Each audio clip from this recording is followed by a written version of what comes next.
For the chairperson's report today, I will jump right in.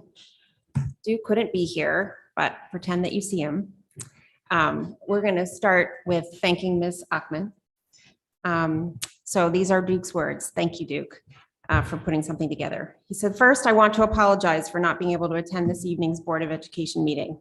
I truly get frustrated when the day job with pay gets in the way of the Board of Ed job with a Darien High School parking lot for graduation, spot for graduation. Well, we all know that the 9 people that sit around the board table multiple times a month between board meetings and committee meetings are here because of the incredible spirit of volunteerism that exists in this town and each of the individuals' passions for giving back to the community. At times, it can feel almost thankless, but then you think about the students and their relentless drive to learn, participate in theater, music, clubs, sports, and build lifelong friendships in a small community. Thinking about all that, you know you're helping build the future and create thoughtful, caring individuals that will make this world a better place. With all that in mind, I would like to express the board and the administration's gratitude and my personal thanks to Tara Achman as she participates in her last meeting after 2 terms and 6 years on the Board of Education. Tara has that true spirit of volunteerism, and like all of us at this table, is a parent that has worked hard on this board while having children in the schools. If we true up to always focusing on the student, as Tara has said many times, our work becomes easier and stays focused. Schools exist for children, as we've all said many times. From board member to committee chair on finance, policy, and negotiation subcommittees to chair for 3 years, Tara's been a part of this board through superintendent searches, COVID shutdown, remote, hybrid, and in-person learning, and kicked off the Oxridge building project centered around removing the portables. With working remotely now commonplace, she has volunteered to take one of the portables for her remote office in her backyard. Duke indicates this might start a trend with the revenue stream. Highly valuable Darien portables for remote office work. He continues, "I cannot thank Tara enough for appointing me to the Oxridge Building Committee. It has truly been a great experience, and as a 3rd job, I now know that as co-chair of a school building committee with $7 in my pocket, I can get a cup of coffee at Neat in town and be asked many questions by parents in the Neat courtyard while trying to have morning coffee. Your portable is coming to your house soon as a thank you, Tara."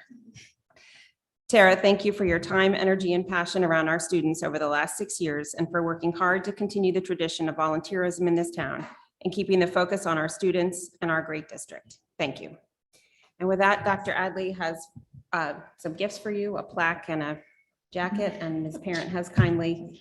I just say to Tara that I'd like to appreciate your personal and professional friendship, for your leadership on the superintendent committee that resulted in me being here. So I thank you for that for professional opportunity, and your constant voice for all our students. It's actually pretty appropriate that we have young people here in the audience tonight.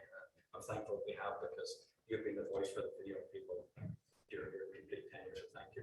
This is a wee plaque that you can decorate your room with. A little bit of blue guard for you. And some flowers.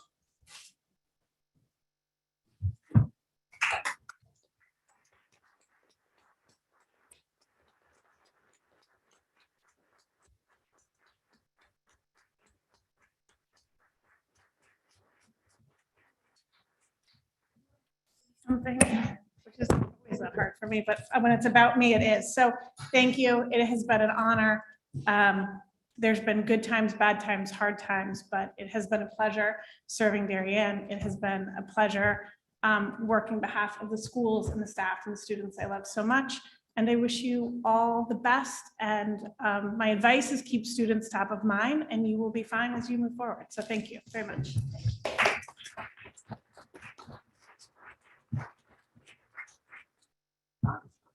With that, we'll move to public comment. Good evening. Should we start with in person? Yes, please. Okay. If anyone in person would like a public comment, please come up to the podium. You'll have 3 minutes to comment. Please state your name and address for the record. My name is Deborah Ritchie, 16 Stony Brook Road South. I am the co-chair for the Council for Darien School Parents, but these comments are mine and mine alone. Tara Achman, I don't know where to begin. I just wanted to get up here and thank you. I want to thank you for the over 4 years that we had together on the board, for your leadership as chair for 3 years, I'm not sure what you thought of me when I first came into that room for the interview, but you went hard on me. You weren't easy, but that was good. And you know what? I think over the years, we always had that type of relationship where we knew we could be honest with one another. We could have fruitful discussions, but we both always put children first. I thank you for your service to our children, your dedication to our town, and I really hope this isn't the last we see of you. Thank you.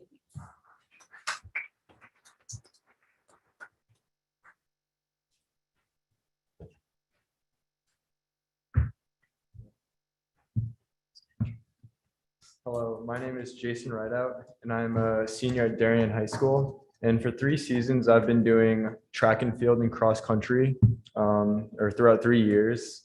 And this year has been really important for me and for the team. And I've noticed there's been a big issue regarding our team and how we situate while waiting for meets. And one thing that'll really help our team would be a tent. And we ask you, the Board of Education, to approve of this very generous gift from the Booster Club for an all-weather tent for the boys cross country and girls cross country and track and field teams. And this tent would really help us because it protects us from the rain and then really hot weather. And it would mean a lot to our teams for this to happen, and it would express our Darien pride. And I humbly ask you to help fulfill this desire. Thank you for speaking.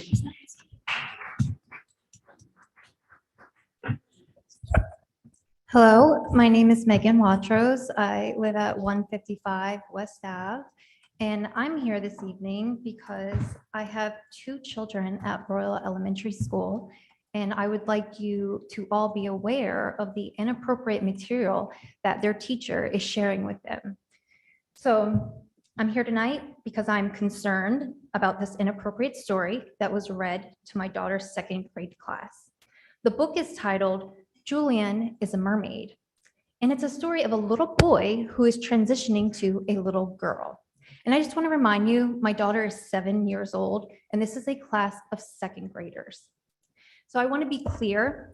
My concern is the age appropriateness of this type of gender-themed story for a class of 2nd graders. I'm all for and support diversity in a rich education. However, there should be boundaries with regards to sensitive subjects with our youngest learners. Education on changing gender for 2nd graders should be completely off limits. And I'm looking at every single one of you because I just want to make sure that you hear me. We are talking about 7-year-old children being read a story about changing their gender. So I'm really perplexed as to why this book will be read to a class of 7-year-olds. And I'm also so curious, why would adults broach this topic with children? No answers, of course. And also, if this is the path the school wishes to take with the social and emotional learning, because that's the guise that they're hiding this under, then we should be able to opt out. So I do have the book here with me today. So I'd love to show you all about Julian and the Mermaid. And we'll quickly go, I know we have a few minutes, so we don't have time for story time like we do in my daughter's class. But here you can see Julian, so you all can see Julian, this little boy, as he strips down to his underwear and then grows hair as he's transitioning to his new life. Again, this is going to a group of 7-year-olds. And then we have Julian again, stripping down to his underwear, making himself a wig, putting on makeup, lipstick, and then he wraps a curtain around his waist with only his underwear to then be marched in a parade with a bunch of adults. So here is the book that's being shared with a bunch of 7-year-olds. This book clearly promotes gender ideas. Ms. Watros, you're almost at time. The book clearly promotes cross-gender ideas that is inappropriate for a group of 2nd graders. You're And at also time. the inappropriateness Thank you of very the much. boy in his underwear. thank you for your time this evening. And I hope that you all really consider what we're sharing with our youngest learners.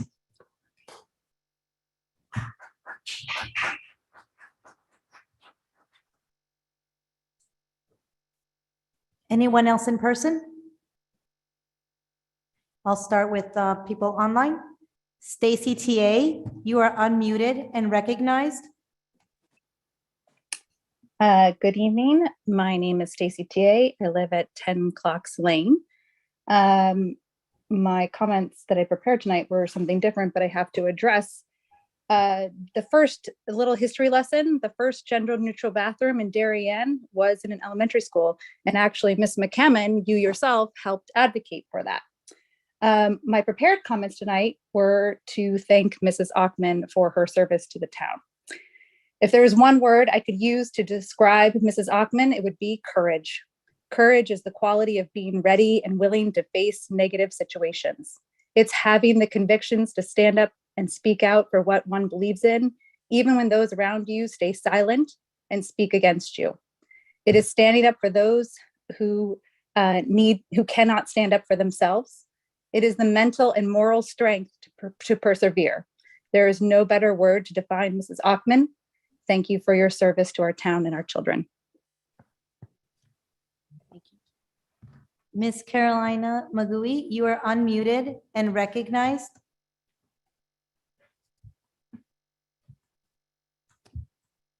Hi, good evening. I want to take the opportunity tonight to personally thank our board member, Tara Ockman, for her service to our town, our schools, and our children. You are an example of integrity, preparation, knowledge, courage, and passion, and compassion to us all. There has not been one meeting that I watched or sat through where I did not believe how much better we are as a town to have you be part of this board.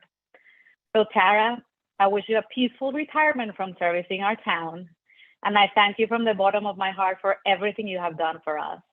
We are definitely the winners for that, and I can only wish that the person that will come after you has our children and their well-being on top of their mind the way you have.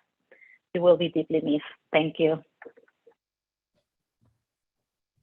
There are no more raised hands at this time. All right. With that, we'll move on to the superintendent's report.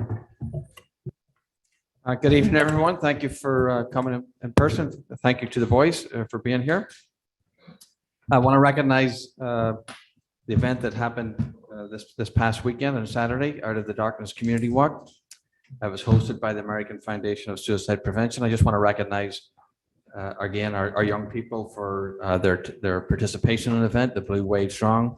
There were many students and staff members who were present, and to the administration of the high school, thank you for attending this supportive event for our community members.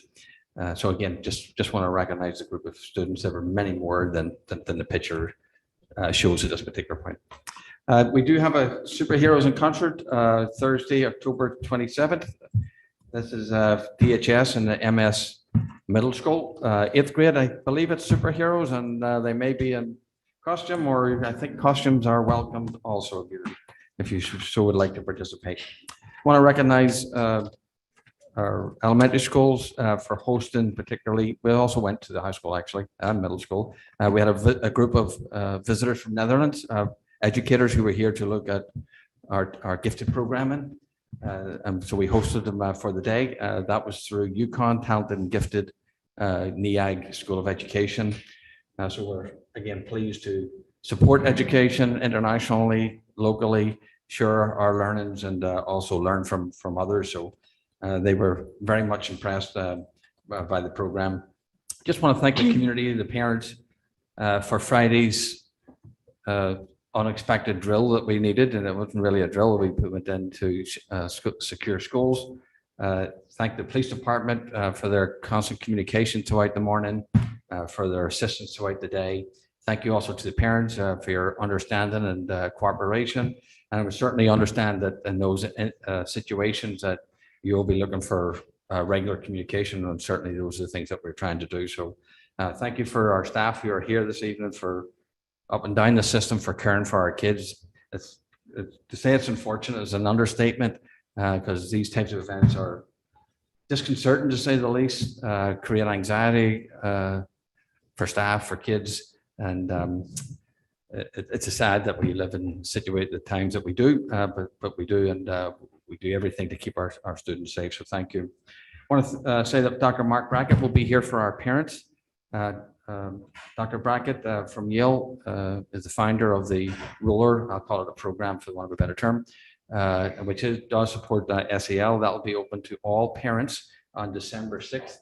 I think the CDSP is looking to support that program. So a request to accept that funding will come at the next board meeting. But the December 6th is extended to all parents up and down the system, K through 12. There'll be an opportunity for our parents to hear what our staff heard in a different sort of format at the start of the year. So we look forward to that. I want to thank Mark, because Mark has dedicated his time and his talents to our district, knowing some of the struggles that we've had, and he's happy to come back. So it'll be a different type of winter celebration.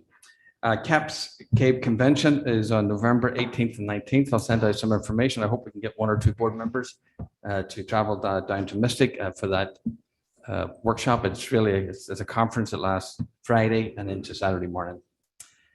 The HHR Building Committee will be at the state tomorrow virtually with the SDR meeting.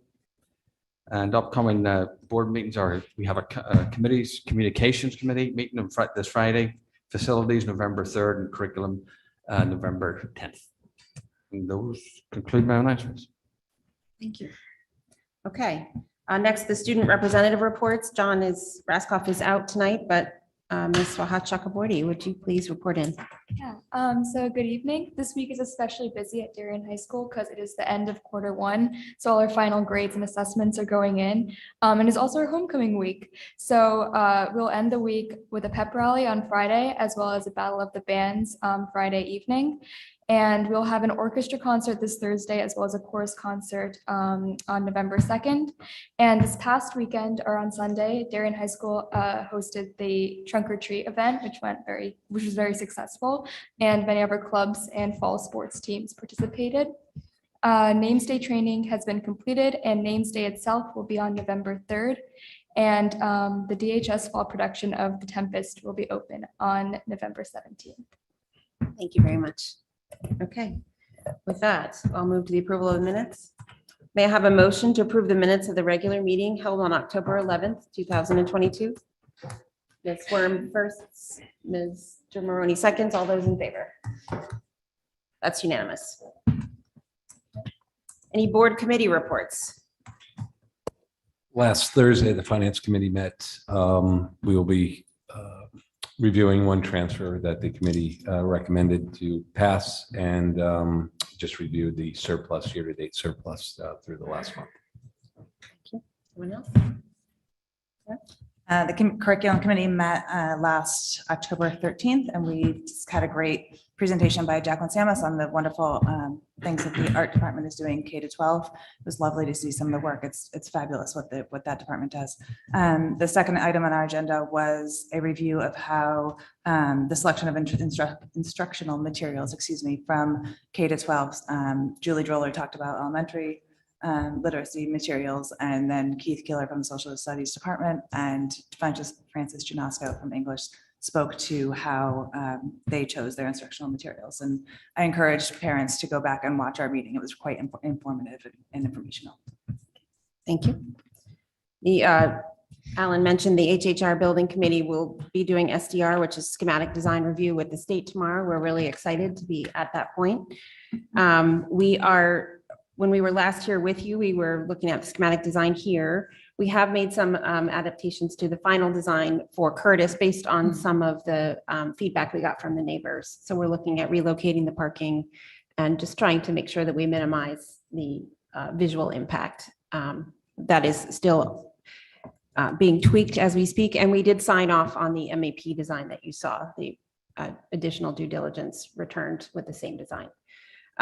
We are, on that note, then seeking an additional appropriation. We're looking to be at the RTM on actually November 12th.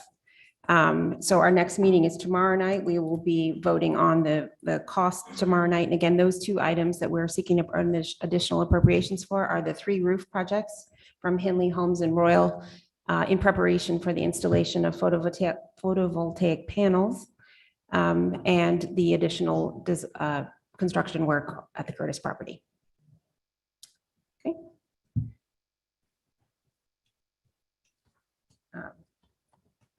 I say December or November? It's November 12th RTM.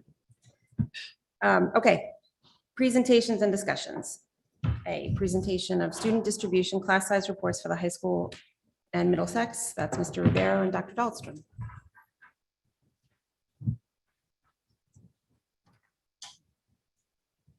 I think Mr. Rivera is online. Yeah, I'm here, Dr. Adley. Good Can you evening, hear me? Paul. How are you? Good evening, everyone. Thanks for giving me the opportunity to present tonight for our student distribution report. Can we go to the next slide, please? The one after that. I think the pretty consistent message for the high school data is that there hasn't been much that has changed from last year to this year. When you look at this first chart with the mean class size, you'll see that almost everything stayed pretty close. We had a slight increase in English, which brought our total average for our 5 academic areas from 18 to 19. I will say that that average is just at 19. It's at 18.52, so we round up to 19, but it's pretty consistent with what we've had in previous years. I would like to just highlight here in looking at the historical data, looking at the academic areas, except for our COVID year in 2021, where science was at an average of 16. We've had our science sections pretty consistently at 20 or 21. So that's something that we'll continue to explore and investigate as we move forward this year. And then down below is our mean class sizes for some of our elective areas. And again, in looking at this, if you look at our physical education numbers, again, those have been pretty consistent with at being at 23, 24. And when I say physical education, I also include our health classes too.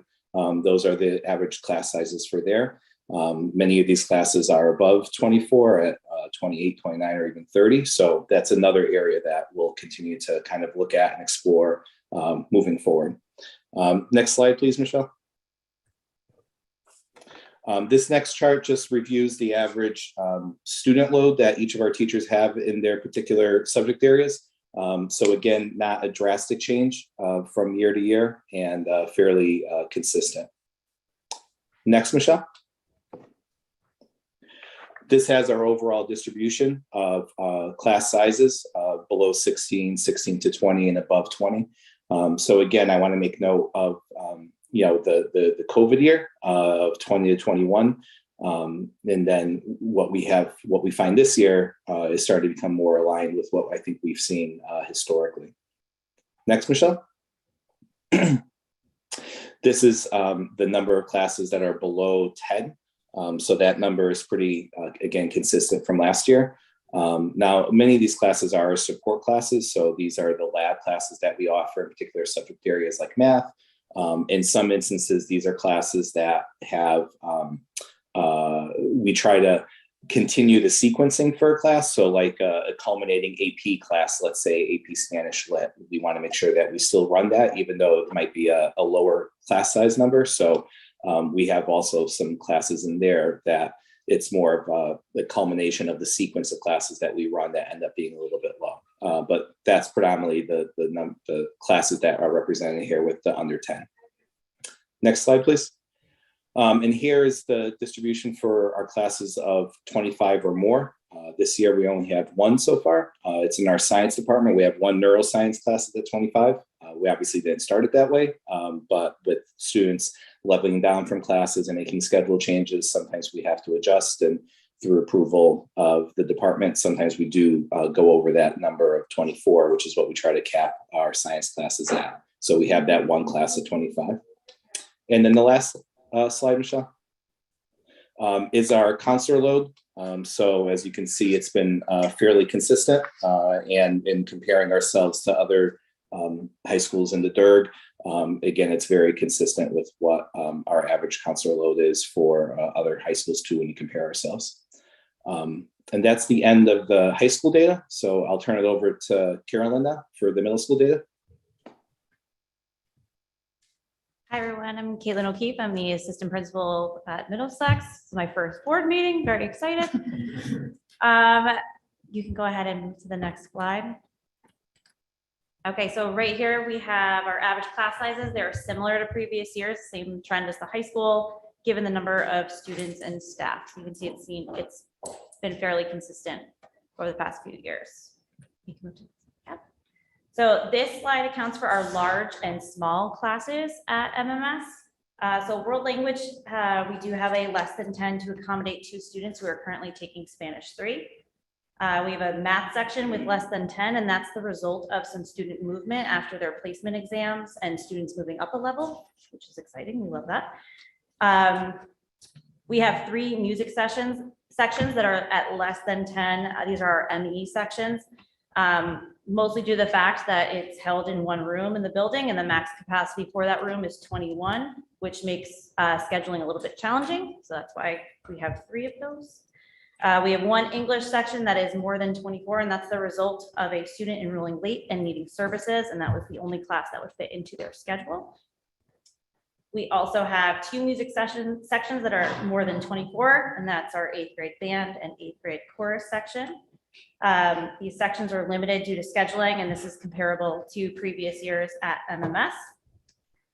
We also have 12 PE classes that are over 24, which again is also comparable to previous years due to the number of students and the fact that PE is a requirement. So this is our teacher average caseload. Again, trends are similar to previous years. The math average load is slightly lower based on the number of math teachers in the department and the teachers who are currently assigned to teach 5 classes. Our world language, we have 915 world language students. That is divided by 11.5 teachers due to the addition of our Mandarin teacher. And then the next last slide is our counselor's caseload. So the caseload remains similar to 2021 and allow counselors to provide needed counseling supports to our students. Counselors 5 and 6 on this chart are for this year's 6th grade, which is the largest class at MMS. This is why they have larger caseloads. The difference between grade level counselor caseloads is also due to the alphabetical breakdown of students and students enrolling after caseloads were distributed. So counselor 1 and 2 is our grade 7, counselor 3 and 4 is grade 8, and 5 and 6 is our grade 6 counselors. Thank you. Questions? Open it up to questions. Ms. Hockman? Can you just go back to the counselor? To the counselors? Middle school or high school? Middle school, I'm sorry. And I understand we do see late enrollment, and I know we try to keep it alphabetical. I'm just wondering, in some cases, almost 30 students is a lot to carry. Is there no way to redistribute that? Because we do try to hold students with the same counselor throughout the year, so that 30 is going to carry over into next year as well. Is there not something we could do there? Well, I think the benefit there is that, with some of those cases, you do want to not necessarily bump a student off of their current counselor that they had in 6th grade too. So if you looked at the redistribution of that, but that's something that we can always look at as we enroll new students. to try to Yeah, I'm balance just that looking at out. new enrollments, or maybe as much as we try to keep alphabetical, if the Absolutely. alphabetical isn't working, there's not a lot of X's and Z's. Yes, totally agree. We just kind of even that out a bit. Mr. Senior. Yeah, I'm just going to follow up on that. That's when we have a declining number of students too, so we should have more flexibility to make some shifts. Yeah, absolutely. That was just my comment too, that maybe next year, Yep. rejigger that a little bit, Yep. so it's a little more even. I just feel badly for that one counselor. Or those 3 Well, and the counselors. 30 students. Yeah. I mean, sorry, just follow up. If you look at it, it's 2 counselors in the 160s and 2 in the 190s. It's not just one. No, it's each grade has it. Yeah. It's the same part of the alphabet too. Yeah. Staying on the subject of counselors, can we talk about high school counselors? We've heard wonderful things about the wellness center, and in particular how the Wellness Center allows our students to see the counseling side of our counselors as opposed to just the college application side. Has that impacted, though, there are have we had any complaints or difficulties with serving students on the college side? Our caseload still working even with the Wellness Center? Yeah, I mean, I think as always is the case, our counselors rise to the challenge and are working harder, obviously, trying to meet the needs of all of our kids. But there's obviously discussions about looking at that model and what makes the most sense moving forward, so that none of the services that our counselors are delivering to our students end up falling on the wayside. So that definitely is something that we're looking at as we're adding on additional supports for our kids, especially during these difficult times. So we'll continue to look at that. But right now, they're working hard. They're working their butts off, without a doubt. Thank you. Then for both middle school and high school, can we walk through the impact of Mandarin on the different classes so we can sort of see where we're looking at smaller classes in either Spanish or Mandarin or French, and just talk about what we're seeing today and what we expect to see in the future at both levels, please? Yeah, so we have two classes of Mandarin right now. We're anticipating more because I think we do want to highlight our amazing Mandarin teacher at the elementary level and get them excited about taking Mandarin. As of right now, I don't think we've seen a huge change in enrollment numbers as far as Spanish or French is concerned. So that impact, I think, isn't really measurable yet, but long-term, that's something that we definitely will want to look at.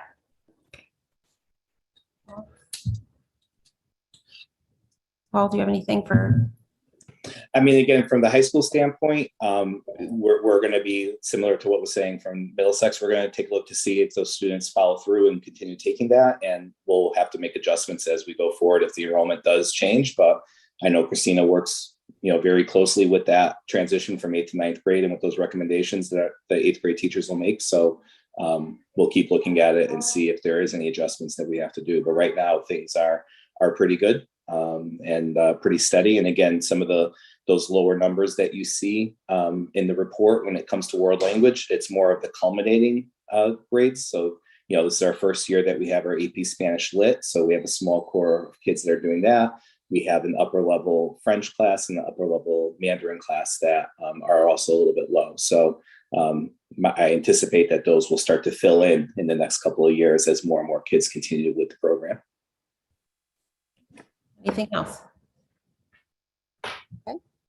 Thank you both very much. Thank you, Caitlin. Thank you, Paul. We did say that whenever we bring new courses to the board next time, we would also discuss the courses that haven't been running, just in case you're following along. Thank you. Okay. Report on testing, SAT, ACT, AP, SVAC, and GSS, Next Generation Science. Dr. Droller and Ms. Amundsen. Mrs. Droller. But thank you. Oh, sorry, yes. I'll take the promotion if you're handing out promotions. That's right.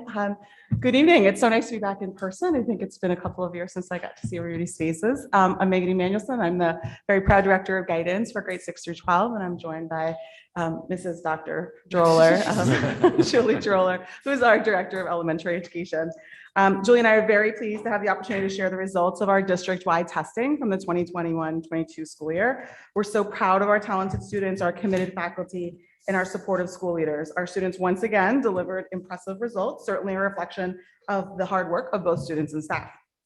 This report will include results from both the state mandated testing in grades K-12, as well as the optional testing that our high school students can use in their college admissions process.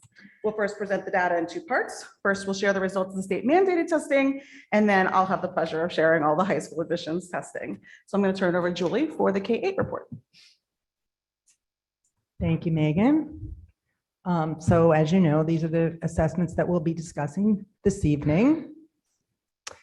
Smarter Balance Assessment is an annual standardized measure that provides a snapshot of student progress aligned to the Connecticut Common Core standards in ELA and mathematics. Students earn a scale score of 2,000 to 3,000 points and an overall achievement level. And these scores represent 3 areas of skills and knowledge. In English language arts, it's reading, listening, and writing research inquiry. In mathematics, it's concepts and procedures, problem solving and data analysis, and communicating reasoning. These scores, along with other assessments, inform our instructional decisions to support future learning. And I spoke about the 4 levels. I know you've seen this before. Level 3 and level 4 are what we look at to talk about students who are at or above standard. So we'll start with mathematics. As Megan said, strong performance. 80% of our students were at or above goal overall. And you can see stable performance throughout the because of significant curriculum changes that we've made. Our professional development this year is really focused on unpacking standards that align with these high stakes assessments. So this is a 4-year historical data, and overall, there's a return to pre-pandemic performance levels. So again, strong and steady performance over time by grade and by cohort. This is the DIRG comparison for mathematics, and you'll also see here that we are overall at the top end of our DIRG. So we're proud of that. Bless you. Same thing with ELA. Strong district performance, 81% of our students overall were at or above goal. Impressive and consistent performance by grade, particularly grade 5 is a highlight. And professional development continues to support standards and incorporating research around the science of reading, which, although that's the primary grades, definitely impacts all of our students. Again, our historical data, you can see there's an overall return to pre-pandemic performance, and strong and steady by grade and by cohort. For the DIRG comparison for ELA, you'll see the same thing. We are at the higher end of our DIRG consistently. So just to summarize, strong and consistent, strength within the DIRG, continue closer analysis of our interim assessment data in PLCs. That's really a focus for us this year, and embedding text language in our core instruction throughout the year. So really focusing on that academic vocabulary to help our students. The next generation science standards are given in grades 5, 8, and 11. 5th grade was the highest in 3 years. So this is the 3rd year of the next generation science standard assessment. 11th grade increased over last year. And teachers our professional development continues to support 3-dimensional learning to support the NGSS standards. Again, this is our historical trend for the 3-year. 5th grade achievement was the highest in 3 years, and 11th grade performance increased over last year. So our DIRG comparison, what you'll notice on this, and again, strength within the DIRG, grade East and Reading Region 9 have 1 high school, Joel Barlow, so that's combined into 1 grade. The data was suppressed in 8th grade for confidentiality. I did get the scores for Easton, and they were 56%.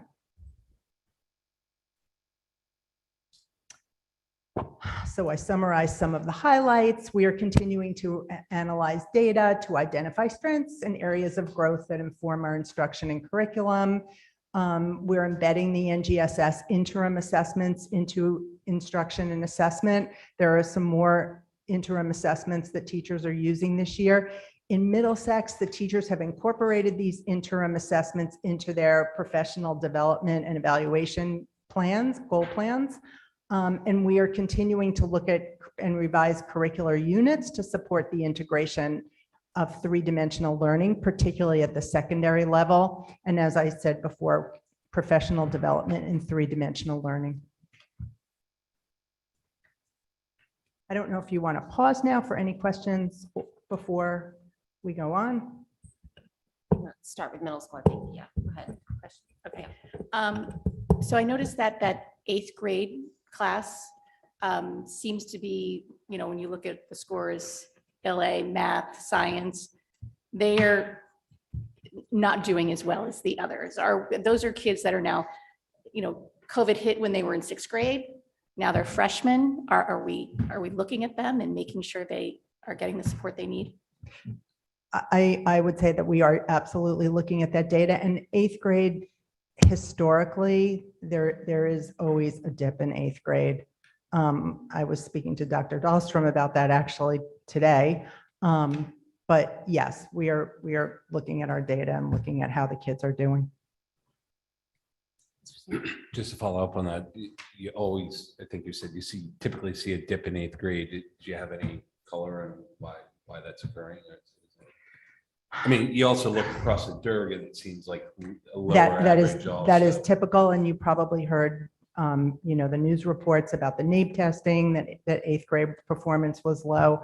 The only thing that, perhaps we could say is maybe just testing fatigue and, they're just ready to move on.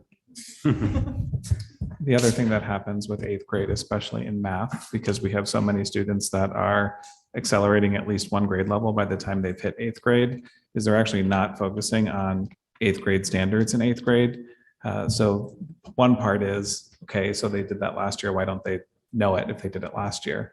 But it just goes to speak to, and thinking about our math acceleration report that'll be coming soon to a Board of Ed meeting near you, is some students are moving so fast. Are they actually learning the math, or is it a crunch and they temporarily know it? So one of the wonders that I have as I'm looking at this data is, if these are students that are largely accelerated by one grade level by the time they're there, how do we have a lower number that are not hitting the state assessment? So we are looking at that pretty closely. Thank you. These are administered in May generally, Yes. right? So Mhm. the fatigue, the testing fatigue may be very real. Maybe. I've had a couple eighth graders be pretty Mhm. done with middle school by May of eighth grade. I wanted to ask you, Julie, if you could talk a little bit to what kinds of instructional decisions are informed by things like the results. I know it says along with other educational inputs, but smarter balanced assessments, just to dimensionalize that some. A lot of the way we group kids, looking at which students were below and in what area. So we have those 3 areas of knowledge and skills, and we can drill down a little bit to see if it's reading, listening, and then because we don't really see the tests, it doesn't tell us how kids performed, but we know we can use the interim assessments to dig deeper and see how they responded and support them that way. So it's really just like telling us to look further in those small groups. It can also be an indicator for where we might have some curriculum work to do if we see trends over time. So sometimes you have a unique cohort of students, but if you're seeing eighth grade performance consistently low over time, then it's likely a curricular issue for us to look at. Go ahead. And just building off that, do you have any specifics that you found through this data or no? Not yet. We're certainly continuing to do a deeper look in it, but when you look at eighth grade, just comparing the past 2 years, if we had a third year and we don't see an increase, then we'd say, okay, we have 3 years. There's kind of a plateau happening. That means we need to take a look at what's happening in curriculum. So I'm also curious about middle school. I was looking at slides 6 and 9, both mathematics and ELA data. 6 through 8 is not quite as strong in their historical performance as the elementary schools are. I know we did a lot. We hired literacy coaches, to come and support our middle schools and our elementary schools. And the elementary schools are more of a, by nature, their wraparound environment. So I recognize that it is COVID, but I would love to hear about some of the things that, more specifically, I think some of the things that you've turned up and you think we might want to do. It could be that it's a cohort, but it's a cohort at COVID. So, it looks like that entire group in the middle school. And I know that the middle school is really looking very closely at this data. Yes. So I think that they could probably get back to you and give you more information. Thank you. Mr. Brown. Said one, I'm sorry. Yeah. I just said one thing to Julie's point also. I don't want to give away Dr. Dahlstrom's, she referred to herself as she's a data nerd as well. So I don't want to steal your thunder, Carolyn, okay? But I know that she's working in PLCs and her PD on that, working at really analyzing the data. Great. Thank you. Sorry, Carolyn. She's outed. Ms. Wright. Thank you. I appreciate, as always, the conciseness for the oral presentation in front of the board, but for the board packet, looking through these, I see this conclusion that we have strong and steady performance. I'm just looking at these bar graphs. Aside from the 5th grade cohort, I don't see anything strong or steady. It looks like a pretty steady decline across the other 5. So I'd really love to see some numbers and data behind this to be able to understand how we got to that conclusion, because I don't see it just looking at this chart. And unfortunately, I didn't have the numbers, so maybe it's just perspective is off, but I don't see that this looks strong or steady. The other question is looking at the DIRT comparison. Seems like we are pretty steadily in 3rd place, not at the top. So I'm just curious how we think about those rankings. And then in terms of conclusions we may come away with here, how we're going to look at this. And I guess, some of this is in process and crunching the numbers, but I hope we're not going to walk away with this just thinking we have to teach to a test or punch up some scores. Seems like there's maybe some undergirding and some foundational work that's not getting done. And maybe that's why people are coming a year out and not really having the recall or being able to perform as we'd like them to. So this to me is very concerning. I know we have great teachers, great staff. We have all kinds of people leading the curriculum teams and working on where we are, but this does not look like a very strong or steady trend, and it's quite concerning. I look forward to seeing the data behind it. Anyone else? Are parents, is this group allowed to? Not at this time. There'll be another public comment session at the end of the meeting, and we'd love for you to come and speak at that time, please. Yes. Yes, Ms. Hoffman. So I want to be careful as we talk about these 8th graders who are now 9th graders and defining them as anything based on one test. I think that the scores show that clearly there is a dip. It's interesting to see it historically, but I worry that we're saying they took this test, so that defines them as a low performing group or a lower performing group. It's a test on a day on a cohort that went through really formative years, missing a year plus of school. I would be interested to understanding the supports they're receiving to make sure that they're prepared for the rigor of our high school. Our high school shows is extremely rigorous. But I just worry that we're defining an entire grade of school based on the standardized test. So I think that we need to understand them. We need to understand the supports around them. And we need to understand it's a snapshot in time. So I think I had some of the same questions that were asked around here. I just want to put that caveat on it, that it is a test 1 week in May. Ms. Manuelson, so I think you're up. I confess to Julie that I'm not good at speaking and clicking at the same time, so she's offered to be my assistant. Okay, we can go to the next slide. Thank you. So in addition to the NGSS, our Connecticut SAT School Day is the state mandated test that all of our juniors take.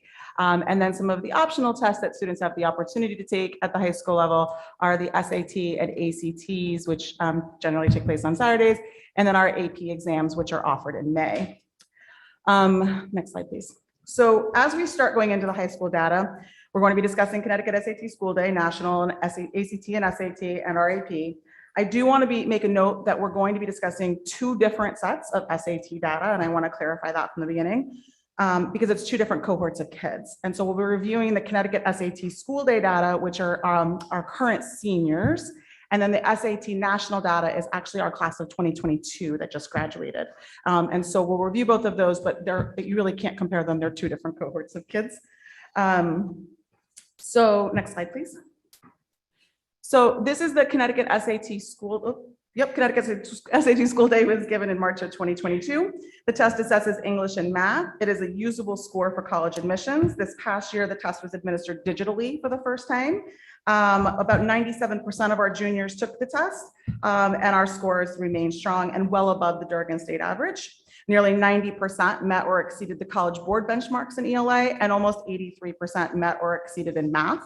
College Board has established them benchmarks through their own study. And the benchmarks that are established say that their study said that would be basically give students a 75% chance of earning a C or better in an entry-level college course in that content area. This year, the juniors will take the test on March 22nd. So this slide that you're looking at shows the DERG A districts and the ELA and math scores for each on our Connecticut SAT school day. Our juniors once again performed very, very well. The scores are consistent with past years, and we remain near the very top of our DERG. Next slide, please. So this slide shows the difference, the change between this year's scores and the last time that we had scores that we could compare. So we put in everybody's scores from 18-19, and this is the change. And as you can see, our scores have remained really stable. Next slide, please. So shifting away from the Connecticut state mandated test to the college admission testing, these tests are optional for students as they choose the exams that they feel are the best reflection of their knowledge and their skills. So as you can see, many members of the class of 2022 chose to take these tests, although the large percentage of students who took the SAT also includes the state mandated Connecticut SAT school day that they took the year before. Next slide, please. This is again where we shift that cohort from the SAT school day to the national data. So now we're talking about our class of 2022 graduates. And the way that SAT and ACT report this data is if a student took the test more than once, they use their last score. So this is not necessarily an average. The scores that are used for these numbers are the last test that a student took. So if they took it once, that's the score they use. If they took it 5 times, it's not an average of those 5 tests, it's the last time that they took it. I have yet to get an explanation on why they do that. So this is a 3-year comparison. And I just made a little asterisk in 20 and 21. And as you know, the opportunities there were somewhat limited. Class of 2020, for the most part at that point, and when COVID hit, had completed most of their testing. In 21, as you might recall, we really went out of our way to provide on-campus opportunities for students to get their testing in. But it's just worth noting that testing was a little wonky in those years. But as you can see, for the most part, you know, very similar scores across time. Next slide, please. So these are our ACT scores. And as you may know, ACT is scored on a 1 to 36 score, has 4 sections: English, reading, math, and science, with an optional writing section. The composite score is an average of the 4 sections. Colleges and universities across the country standardly accept an ACT or an SAT in college admission. This is a 3-year comparison. And as you can see, scores have remained pretty strong and stable over time. Next slide, please. This is our high schools comparison to both state and national averages. So we remain well above state and national averages in each area and on the composite. And moving on to APs. APs are, I'm sorry, can you go to the next slide, please? And I'm sorry, this got formatted a little bit funky. We do offer 23 courses at the high school. AP exams are given in May of each year near the end of the AP course. They are designed to assess mastery of content in a subject-specific college-level curriculum. The scores are reported on a scale of 1 to 5, with a 3 being considered qualified to receive college credit or placement based on that score.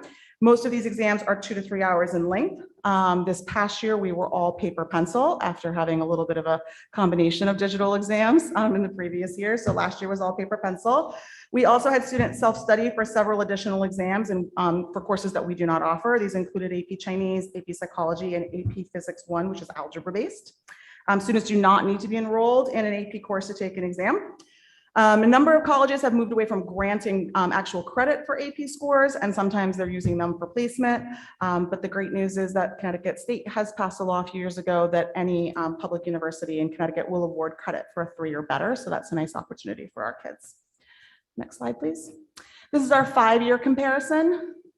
I just think it's so incredibly impressive that 91% of almost 1,100 exams scored a 3 or better last year. And that is pretty consistent over the last 5 years. So we do really, really well on these tests. Our kids and our teachers work so hard. And I think they get a lot out of these courses. So our enrollment numbers were very similar. The number of exams our students took were similar, and the performance remains really strong as well. Next slide, please. I do want to take a moment to clarify this slide. This is a participation slide, sort of under their access and equity report. So if you just take the 2022 column, the number that's next to the graduating class, 67.8, that represents the number, the percentage of students in the class of 2022 that scored a 3 or better on an AP exam anytime during high school. So that's the grad class number. When it says 12th grade, 57.9% of students scored a 3 or better in 12th grade, 59.8 in 11th grade. So the grad class sort of says anytime in high school, and then the grades are specific to the grades that they were in. So I think those are also very impressive numbers. And then finally, these are our planned district testing dates for 2022, 2023 for our SBAs, NGSS, Connecticut SAT School Day. And then APs will be the first 2 weeks of May. So I think Julie's answered probably her share of questions, but I'm certainly happy to take any questions on the high school side. Thank you. Any questions? Yeah, so first off, thank you for clarifying the differences between the SATs, because that was my first question. My second question is, in the AP, and you've shown 5-year score trends, the SAT only showed 3. So going back 2 more years and non-COVID, true non-COVID years, yes, how are SAT scores compared to today? Very similar. I'm happy to give you those numbers if that's helpful, but they would be nominally different. Okay. Yeah, we're always, it always like, it's amazing to me that our students are averaging above a 600 in every section. That's really impressive. And that's been, I think, for as long as I've been in this role, but I'm happy to get the numbers for you if that would be helpful. Thank you. And then my last question is, in the AP exams in 2018, we have a score of 46.6 in 11th grade, and it's jumped to almost 60%. Sorry, slide, I don't have this number. The participation number on Yes. AP. So. No, keep going. The last slide, I think it was the participation slide.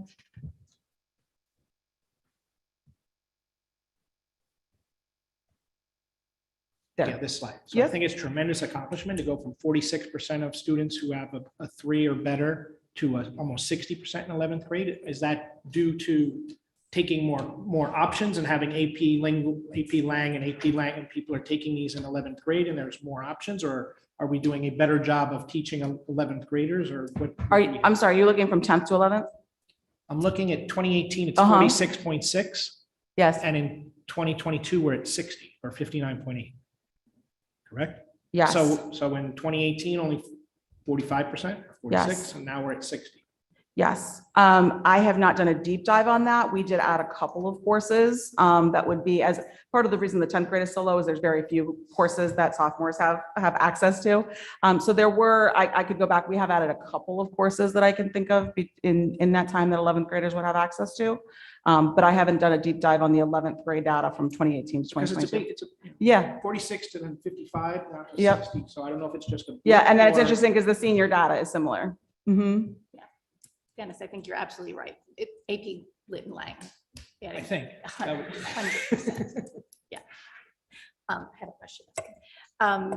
Yes, I appreciate all the numbers, the data. Do you ever show us what the percentages of who got percentage of 5s and 4s? Because, looking at like top schools, 3s, right? Yeah. I certainly could. I'm not saying. Yes, I understand. Yeah, I certainly could. It's really high. And Yeah, I'd be quite, very and quite a curious. bit higher than most of the schools in our DERG. We do the 3 because that's what colleges consider to be qualified. But the 4s and 5s, I agree. And when we look at that, it's the majority of that 91% were in the 4s and the 5s. That's what I was kind of curious Yes. about. Yep. Happy to send that to you. Thank you. A couple of teachers at parent-teacher night were happy to share those Yes, statistics. I bet. Yes. But you are correct. The vast majority of those tests were 4s and 5s.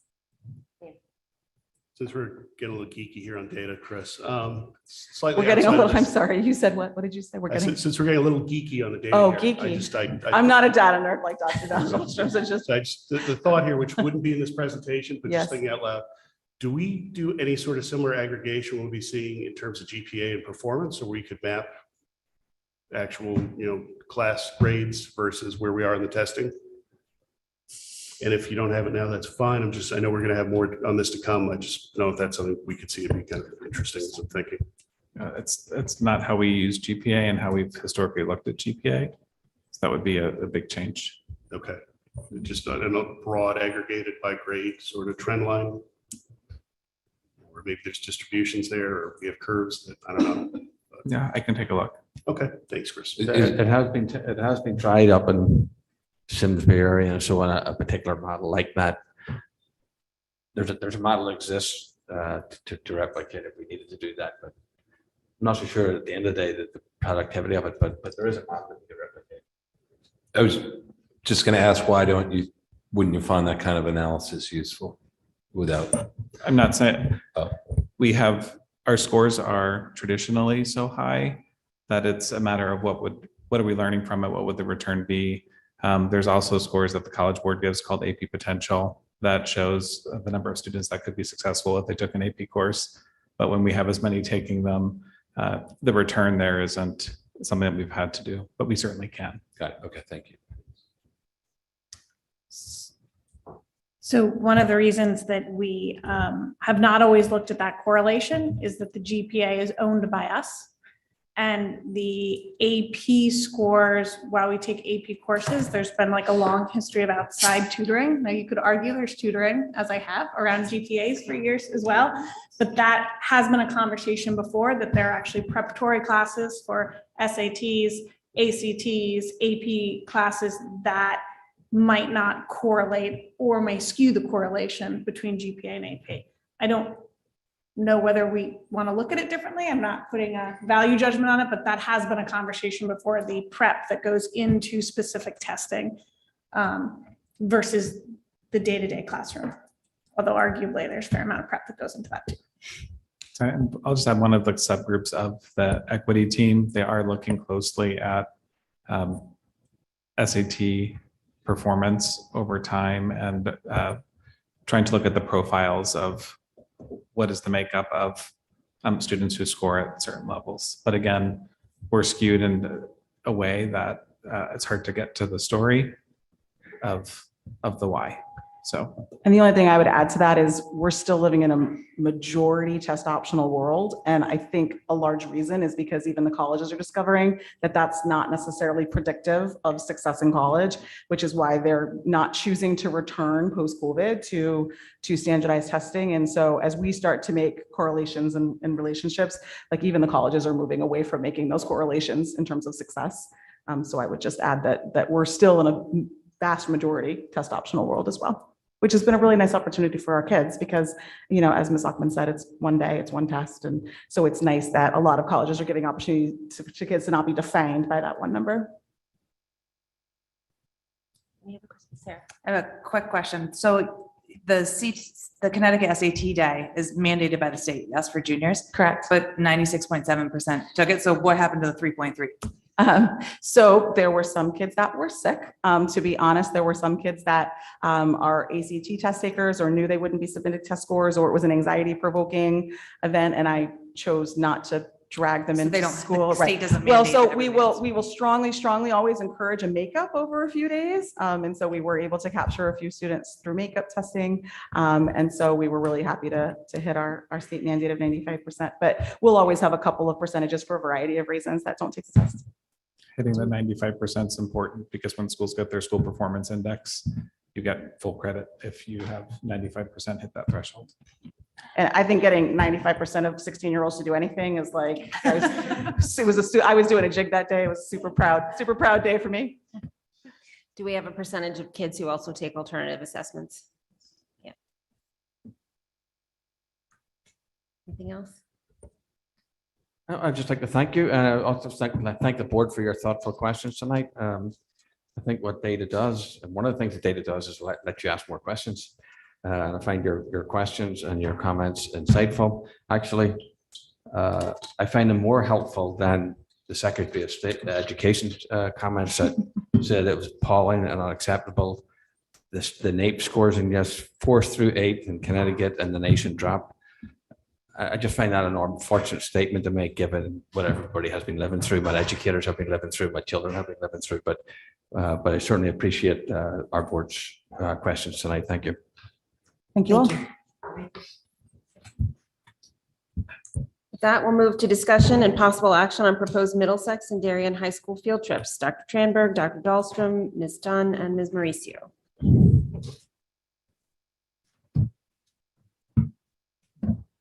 Good evening, everyone. And thank you for receiving our applications for our special field trips. I would love to say that these are outstanding opportunities for our students every year to compete in a variety of different fields. They are academic experiences and social experiences.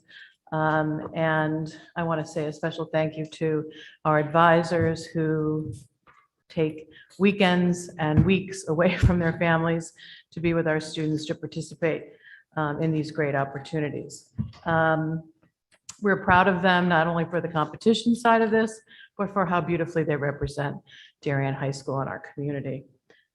So the first 5 trips are trips that you have seen each year. I don't think I need to go through all the pages of the applications, but these are trips that our students have taken, enjoyed, and have been a really important culminating experience for them. There is a typo I caught before I came over here on the DECA trip.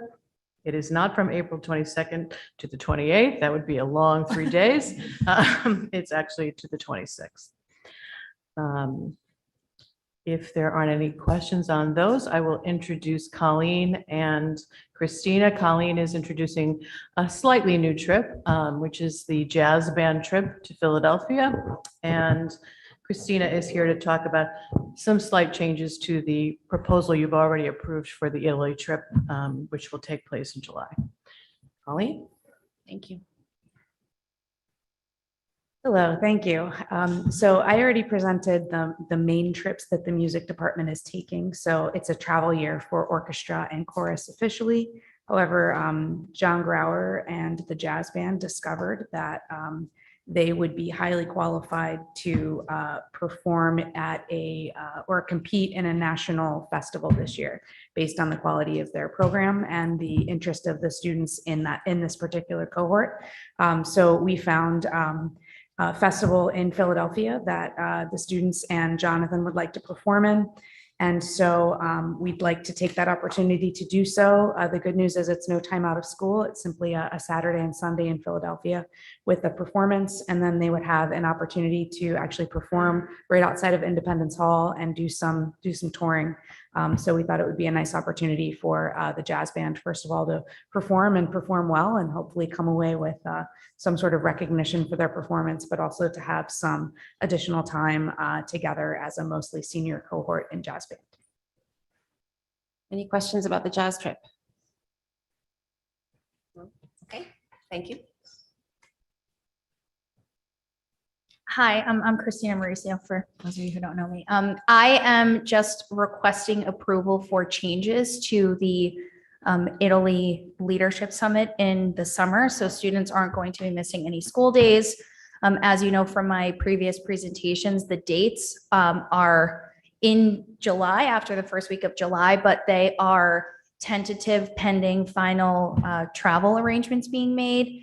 What we are doing is shifting the focus to it just being a cultural immersion trip to Italy, which will be interesting for students that take Latin, that are interested in history, the classics, Roman and Italian culture, and shortening the trip by a couple of days to remove the leadership summit piece of it.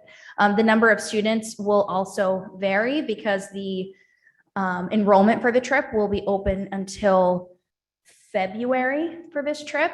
And so we anticipate that 20 students will go, but it could be fewer or it could be more. Any questions? So what is the reason for the change? So there are several reasons for the change. So right now, the trip as it currently is designed, there are not enough students enrolled to go. And we are changing it to hopefully attract more students to sign up on the trip. And we also conducted a survey for 2023, 2024 travel, which I will be back and you will see me next month, hopefully, for the trips for the following school year.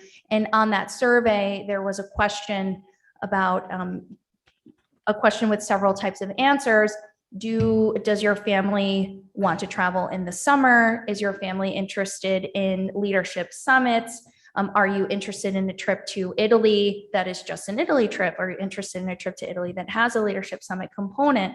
And we found that the results of the survey indicated that people were very interested in sending their children on a cultural immersion trip that had more of a focus on the classics and the potential of studying Latin the way, you're seeing all the things that you're seeing in class in person, instead of having the focus be on the conference, which is the last 3 days of the trip. And the length of the trip is also very limiting. The leadership summits tend to be 14 to 15 days long, whereas the cultural immersion trips are between 10 and 12, similar to the April format.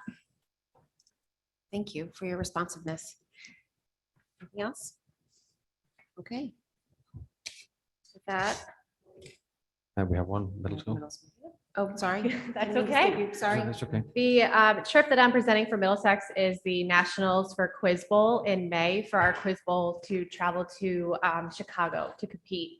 Just so you know, last year we had 2 teams that placed 13th in the nation, and we're hoping to go back and show them what rock stars our students are again. Any questions? Okay. With that, may I have a motion to approve?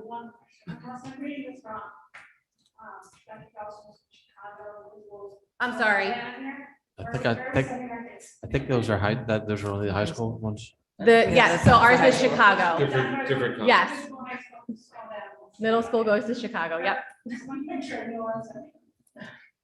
Okay. May I have a motion to approve the following field trips? Middlesex Quiz Bowl National Championship and Darien High School Model UN Model Congress Quiz Bowl DECA International Career Development Conference, National Technology Student Association Conference, National Jazz Festival, and World Language Trip to Italy. Mr. Brown, seconds. Ms. Worm, all in favor? It's unanimous. Thank you, everyone. Thank you very much. Okay. Discussion and possible acceptance of contemplated gifts for Darien High School Athletic Department. Mr. Manfredonia. Good evening, everyone. You have a couple donations to contemplate and discuss tonight. The first, as Jason Rideout very eloquently put, are 2 donations from the Blue Wave Booster Club.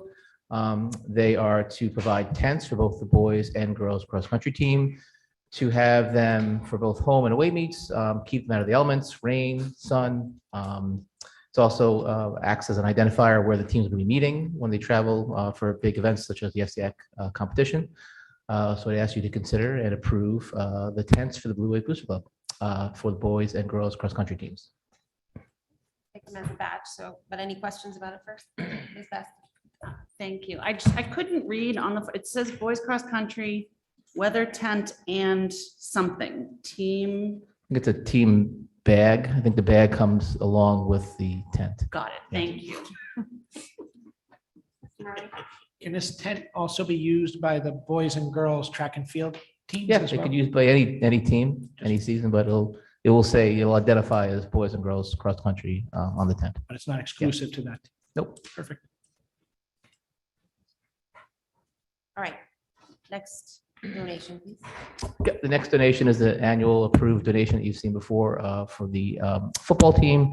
They had a fundraiser a few weeks ago with donations from various families that play for the DHS football team. You can see there a list of the donations per family. And then the next page, I believe, is how the team would like to use the money to support the boys on the team, both on and off the field. Any questions? Mr. Brown. Not a question, just a comment. Wanted to say thank you very much to the parents of town for their generosity, both the Booster Club and football parents. Thank you. I won't repeat it. Thank you very much. to both groups. With that, may I have a motion to approve? Let me read it correctly. Lost my motions. Motion to accept the contemplated gifts for the Darien High School Athletic Department. Ms. Worm, second. Mr. Maroney, all those in favor?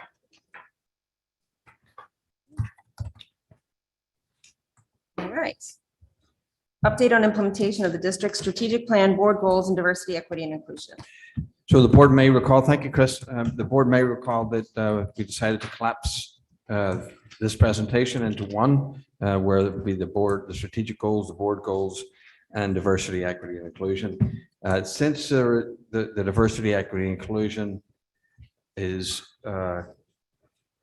incorporated into the strategic plan, you'll see that that's played out pretty significantly in the strategic plan, the actions and the follow-up. So I will touch on a couple of just a couple of big things and progress. So we've been in school about 8 weeks or so. So we've made some nice progress. So regarding the goal number 1 for the board, I'll just talk about the actions that the board has taken recently around all the safety and security improvements. So I won't deliberate on those, but I'll just mention those.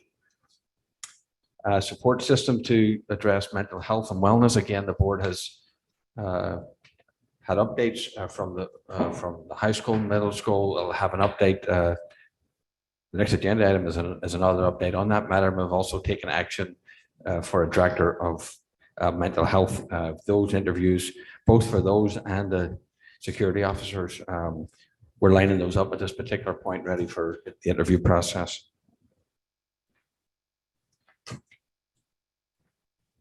Oversee stage 2 of the strategic plan. Well, this is kind of the regular monitoring is part of that particular process, and the regular updates are provided to the board.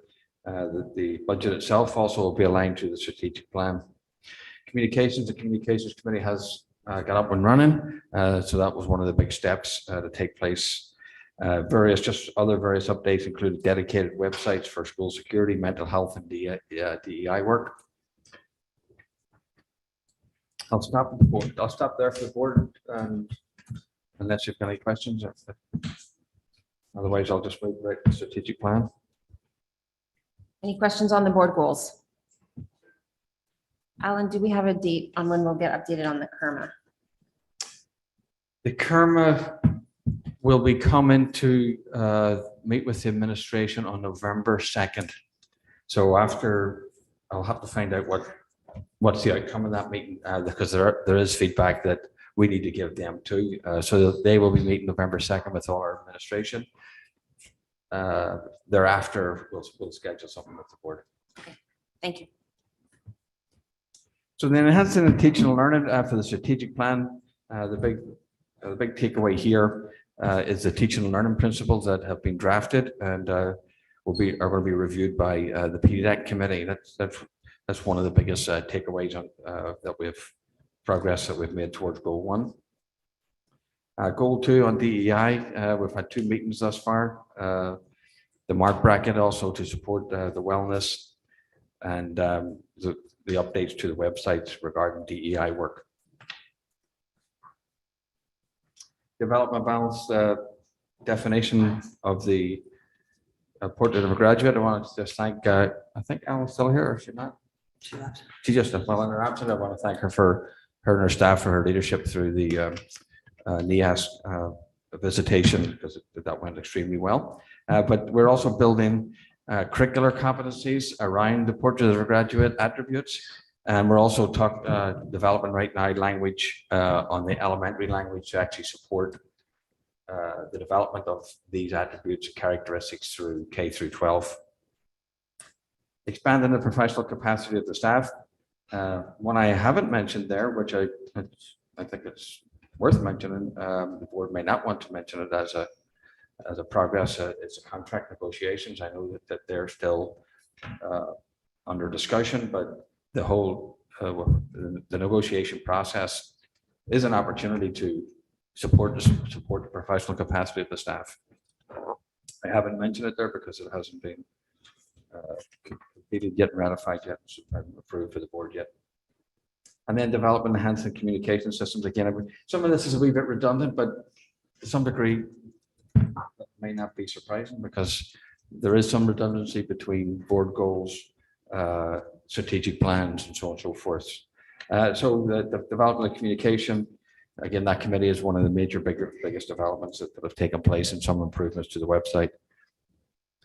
Those are the takeaways. I guess goal 7, I would say, if it's goal 7, the big thing there is the transition to the BOID that went relatively smoothly at the high school. And then goal 6 was the facilities, and we've done a lot of work. I just wanted to take a moment just like to pause on that for a second, because the work the board has done there has been tremendous in terms of all of these schools, and there's tremendous excitement that's engendered by the staff and the parents around these particular projects. So again, thank you for that. But those contribute to goals 6 and 7. I'm happy to answer any questions. Okay, any board questions? Mr. Brown? Sorry, Alan, just following up on the accreditation, he asked, is there a criteria or matrix or grid or final report or something to come out that the board can see? Just curious to know what goes into that process. Yeah, the spring of 24 is really the visit that the high school have done the draft of what they see the strengths and weaknesses are. So they have to sort of work on those before the visiting committee comes back in the spring of 24, and then the official report is issued after the spring of 24. Where we are in the process now, there's no status, or I'm curious, honestly, what goes into this, or what they cover, or what they're looking for. I just haven't had visibility into it. So if that's not, I'll give you a further update on some of what they call the standards, right? They've reduced it, that the process for the NIAS visit now is much less than it used to be. Right. So it's sort of reduced, but it does basically the report itself, the staff have identified experiences, programs that they would like to move forward on around the standards. I can share the last presentation there, because I think you might find that might be helpful, just to give you a wee status update. The actual report we don't see, the interim report we don't see that the staff has done until the end process in the spring of 24. I'd appreciate it. Thank you, Bill. Okay, thanks. Any other questions? Thank you. On goal 3, developing a balanced definition of student success through the portrait of the graduate, the developing a system pre-K to 12 to measure the competencies of the portrait of a graduate. Where are we on that, or when might we discuss that in greater detail? Well, that's one of the ones that we haven't done in the start of the 8 weeks of start of school. So that is one of the hardest things that we're going to have to do, right? Because we'll have to develop this understanding of what it means at the elementary level through the K through system, K through 12. Because I don't know about a timeline for that. I'd be reluctant to give the timeline for that just at the moment, but. Well, the next step is the language piece. So if you remember the way the portrait of graduate works, there are the competencies that go across the top. And then there's I think it's a 7x7 questions. So the way that we built it into the new curriculum platform is that there's 49 indicators to show that students have demonstrated those competencies over time. And so after that language piece is done, the next step would be to identify in the curriculum, where do students have those experiences to work toward mastery? So that's how it was described during the NIASC visit as well. So we should be further along when they're here next spring, and hopefully we'll get to a place where we're showing at least 2 times during students' experience where they're measuring each of those 49 attributes. We'll make some inroads this year because it's down as a year 2 goal. Right. It's exciting. It's a Herculean task and something we're not used to measuring. The visiting committee's initial response to the approach was very positive. Thanks. I look forward to hearing more. Just following up on that, Chris, is that a large burden to implement for the educators? I mean, you call it Herculean, so I'm just trying to. So ideally, many of those attributes are things that are already present in our curriculum. So we're finding where do those exist and elevating them enough and putting them in a place that we can go back to and look at all of those pieces over the student's experience. So not only that they've done them, but could we possibly look at those 98 items all at once when a student's a senior? So a big part of the task is identifying those Yes. 98 factors. Okay, thank you. Chris, you talked about a timeline for EduPlanet, the curriculum committee. Do you want to just remind us of what it is here? So the idea was, so we have finishing year one, so it was a 4-year rollout of everything being transferred over. We're moving at a faster rate than that, so I'm optimistic that it won't take 4, but just giving the space in case it does. Thank you. Anything else? Right. Thank you. Moving on to the mental health and wellness update, Dr. Adley and Dr. McCarthy. I don't know if Dr. McCarthy is on this evening, but if he is, he can, I'll certainly happy to speak to it. So, I don't know if Scott is on the screen or not, is he? That's fine. Oh, I think he's teaching a class. That's maybe what it is. Yes, I'm sorry. Thank you. Oh. Okay, Dr. Adley. Yes, we'll give the update here. We appreciate, I think that the board has heard some of the things from our students and also from our administration, from the wellness center and the wellness weekends and so on and so forth, that has been implemented. So a couple of things that has been taking place. We've been meeting with the high school administration, with Joanne Harpo, Jessica Wells. We've had several meetings. We also included the child guidance clinicians to look ahead to the future here a little bit, particularly looking at some of the things that are going to happen in the spring, the anniversary of some of the sad events that obviously took place, proms, graduations, these types of events, to make sure that we have the appropriate plan in place for those. So they have been giving us a good counsel in that regard. We also look to do things in the summer. They include things like a presentation by survivors to our young people, and also to do a walk at the high school, both potentially for our students and also for our staff, as a way of continuing to support each other and the community and our students. So those are some of the areas. We are also looking at, with these clinicians, we've been talking about areas of mental health programming at the high school for our students. So there's a potential you would see some of that come through the budget process as those things are developed.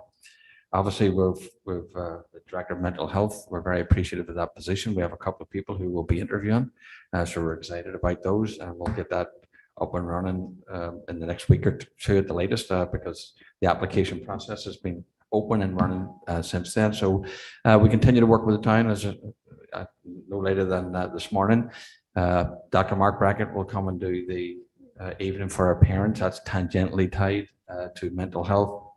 So we're making progress. I have to say that, like, one of my big takeaways from this is for myself professionally and so on, is that this is just not a linear process. As we move through it, it's a difficult process. It's not straightforward. I have to say that I'm greatly appreciative of the clinicians who are serving us and are working and supporting our staff. It's just been tremendously helpful as we're on those calls and sort of trying to navigate the next steps in these process. I want to let you know that it's thoughtful. It may not always be what community members may think it should be or want it to be, and I understand that. But we lean heavily on the experts in this particular case to try and navigate us and shepherd us through. So those are some of the updates that I have for you this evening. I'd be happy to answer any questions. We also had just the website. I don't know if you've noticed it, but the website, there's a page just for mental health on there too. There are opportunities for parents, community members to participate. If we're aware of events, just like this past weekend that we collaborated with the town on, there are events there, and there are events that are upcoming actually. that are posted on there for parents if they're so inclined to participate or want to see other community events around suicide prevention, mental health, and other topics that they can participate in. So if you go to that website, it's right on the front page. You can see it'll be a scrolling list as it accumulates. Before I open it up to questions, Alan, can you talk a little bit more specifically about what you think the timeline is? Again, not to the day certainly, but what the timeline is for this Director of Mental Health and what you see the first steps of that role to be? So we currently have a couple of applicants at the moment, so it can be a rolling application. So we are going to start that interview process, and as soon as that person gets on board, he or she is going to have to quickly get up to speed with the processes that we have, the procedures that we have, how we actually function, and the various components of this particular job. That's the first thing. And I'll also include that person in any budgetary discussions or otherwise around mental health. That person's going to jump into these particular discussions and help liaison these particular discussions with these clinicians to start with. Thank you. Board questions? John? You spoke about the nonlinear nature of this process.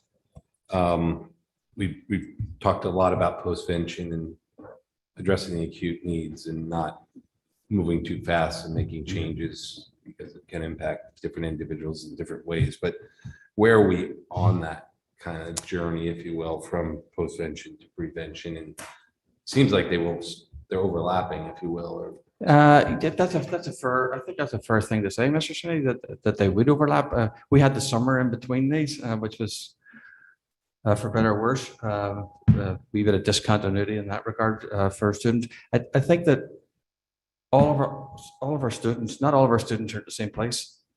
Some of our students still need significant help. There's no doubt about that, right? But there's students who are ready to move on. They take the next step for them, and the more that we can get sort of the integration process moving in the right direction, that to me is one of the biggest signs of getting back into a normal process and the healing process.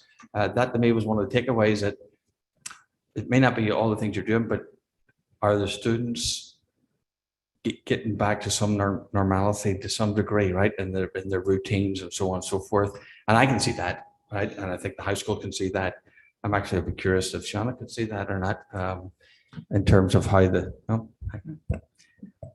was just asking, how do you feel about students getting back into routines and so on? How would you describe that? I'd just be curious to. I think from at least the end of last year, it's going a lot more smoothly. I think it's definitely different to some extent. There's a change in, I think, more openness to talk about certain subjects within students and teachers to have noticed. And I wouldn't say we're necessarily past, I guess, the post-pension phase. I think there's still, I know quite a few students who are still mourning some of those who have passed, and who still from time to time to take a break from school. And I think it's definitely a slower journey, but. Thank you, Sean. Thank you. I know I put you on the spot a wee bit, Oh, no, it's all right. but I appreciate that. I think that's a beautiful perspective for the board. One of the things that we're struggling with a little bit and just navigating is how many surveys and processes because you also what you receive back, can we actually handle what we receive back or not, in terms of, so that whole discussion we've been having with the clinicians, and we're sort of navigating that carefully because there's a variety of suggestions about surveys and so on. So thank you. So I noticed that the last paragraph of recent meetings have focused on plan proactively for school milestone-based events, graduation, yearbooks, anniversary dates, spring events. Those seem to be more broader, entire school programs. Are there plannings done for more specifics of beginning of hockey season, a school play or something else which may elicit a response or some kind of reaction from those students? Or is it just broader school? I think that everything's on the table for discussion. It's really the idea of like the walk for the students that sort of replicate a little bit like we did this weekend would be a helpful thing. There's certain programming, as I just mentioned, about bringing survivors in for the students. We're working also with the student groups in the school for them to guide some of the discussion. But we're also conscious that the students in the student groups provide one perspective versus the other's perspectives for everyone. So it's just a wee work in progress. We're looking at a variety of programming activities and other ways for the students. Thank you.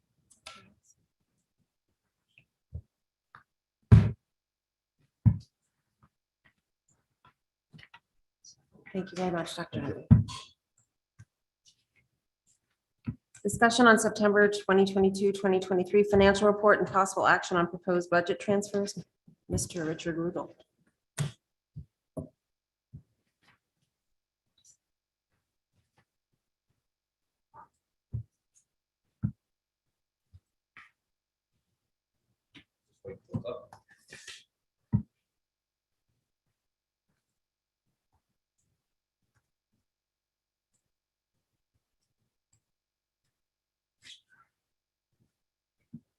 So this is the financial report through September. We are forecasting a positive balance of $9,771. The big change is we did put in what the board approved for the SSOs and the director of security. Assuming we get an appropriation, then it would refund that deficit that's forecasted within the budget. It also does assume a full year amount for the director of mental health. That is one of the transfers that we have for the board tonight. Assuming that depending on when that's filled in the next forecast, we would update that for a prorated portion of the salary and benefits. But we would expect to pick up another $51,000.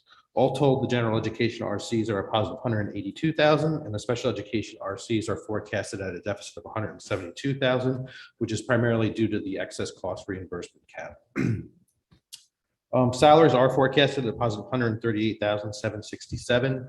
Salary savings and turnover are slightly positive, though we still have 5 teaching positions to be filled, so that could swing either way.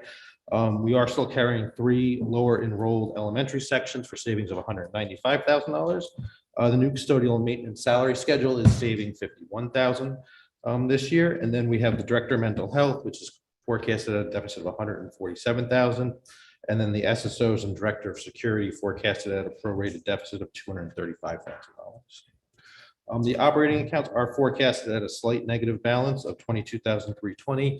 And again, this is the forecasted deficit for the materials for the SSOs. If we get an appropriation, then that would refund that projected deficit. The operating or the fixed cost, are a positive $63,000. It is primarily related to health insurance. We are carrying savings from the health insurance packages for those 3 under-enrolled elementary sections. And then we have a positive balance in workers' compensation, property insurance, and student accident insurance. Revenue is forecasted at a deficit of $169,000. Again, it is primarily due to the excess cost reimbursement. The state budget did cap reimbursement for Darien at 70%, and we did budget 75%, so there's a loss of $138,000. And then ELP tuition is trending lower at $33,000 to the negative.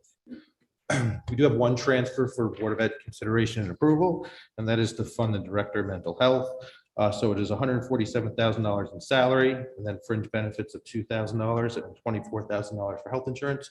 We are recommending taking the full use of budget control at $145,000, and then the salary savings related to the unfilled teacher and resident position. Thank you. Any questions or comments?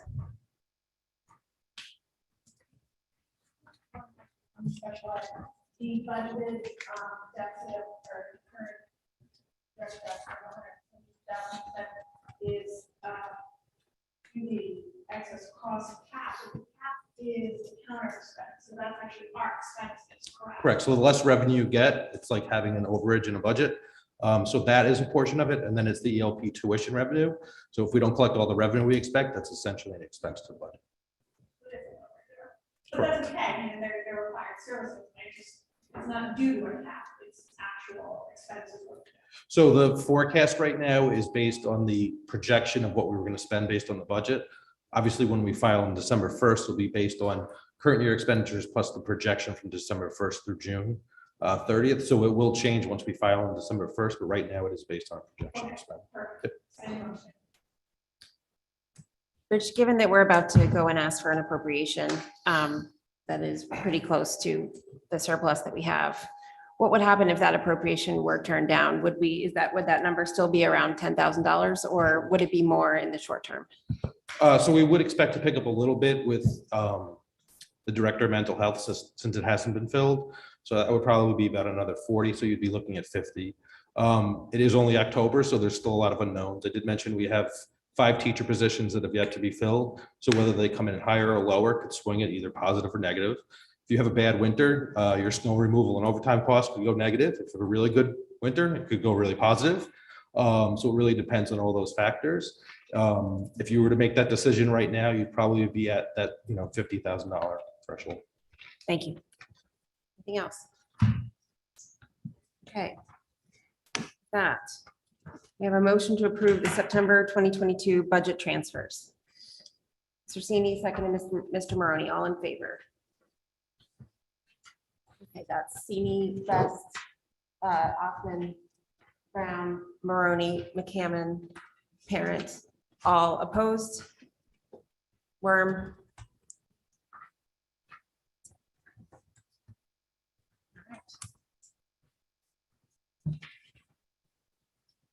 Personnel report, Ms. Sion. Well, you can see it's disappointing that people are still leaving in the middle of the year. The good news is that we've started to post on Indeed. So after a long search to replace one of our athletic directors, we were able to replace one. Thank you. Just Yes. had one follow-up to Mark. Is it appropriate to put the steps in there from or their seniority or the years served just to get a sense, of the amount of experience? About the people who are resigning? Correct. Thank you. Sure, absolutely. Thank you. All right, with that, I'll return to public comment. Michelle, please. Good evening, excuse me. Good evening. Would anyone in person like to comment? Give me a minute. You have 3 minutes. Please state your name and address for the record. Sure, it's Rob Dyer, 2 McLaren Road South. I didn't come tonight to ask a question. I came to go through this with a cup of coffee and sort of read the statistics and get some of Dr. Tranberg's unique flavor and wisdom around how numbers translate into the lives of kids. And it would be wrong for me in a public setting not to recognize that in the last few years, he's been very generous with his time and his expertise, educating me on many of the things around how we educate here in the state and at the school. And, that includes the strategic plan and conversations about that. That includes curriculum and guidelines and decisions about that. That includes unique aspects of children and learning that I've not expected to be as aware of as he is with his expertise. And of course, teacher latitude and guidelines and supervision. So I thank you for that in the public forum. I appreciate it. I hope I'm not wearing you out too hard. I may go to Dr. Adley and ask him to spread it around a little bit. But with my remaining minute, I have to react to this mother of 2nd grade children. I found that to be a very difficult and disorienting moment to observe, and very difficult for her to express her emotions about something that was important to her. So I thank her for that. I also thank you guys for providing a forum where that can happen, right? Because I think that's an important function. My follow-up to that is much more procedural. What do we do with that? What is the follow-up to a parental concern of that specificity? Do we publish to the parents where that was sourced, how that was sourced, whether that was recommended, whether it's approved? I mean, I don't even know. I don't have an opinion. But is there a practical response in this heightened environment where there's so many issues that parents are challenging or in a vacuum being concerned about? What is our follow-up to these parents? And how specific do we get and can we get? That's my question. Thank you very much. else? Good evening, Michael Burke, 15 Lake Drive. Nearly 6 years ago, I was so very fortunate to be in this room when Tara Achman began her service on the Board of Education. I'm privileged and a little sad to be here for her final meeting. 6 years, part of that time as chair of this body. Any rendition of her considerable achievements I could list would certainly be incomplete. But there is one real fact beyond any measure of dispute. Tara Achman leaves this board and this district in far better shape than she found it. It is because Tara has always been prepared. She's always had perspective. And she's always asked the right questions and attempted to do the right thing and put children first. So on behalf of my family, I know that I appreciate all of Tara's work. And I know I speak for many other families when I say thank you, thank you, thank you. Thank you. Anyone else? Anyone else in person?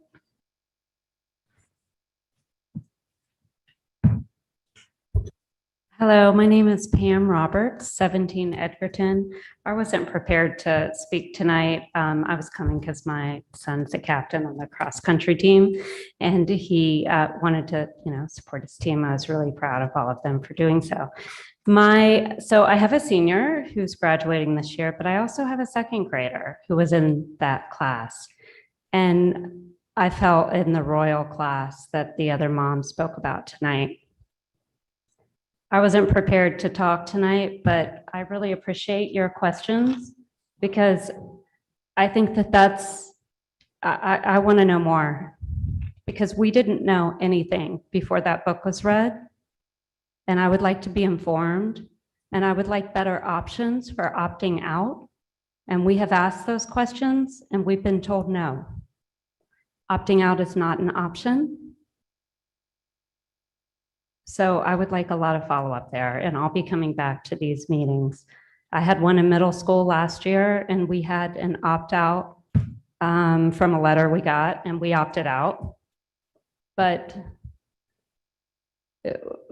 I think that we as parents should be informed.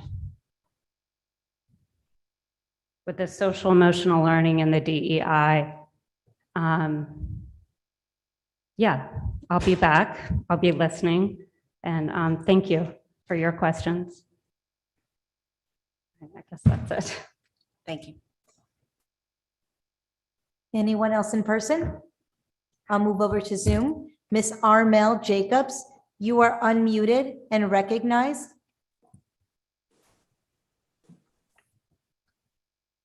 Hi. Can you guys hear me? I'm Armel Jacobs, 12 Fitch.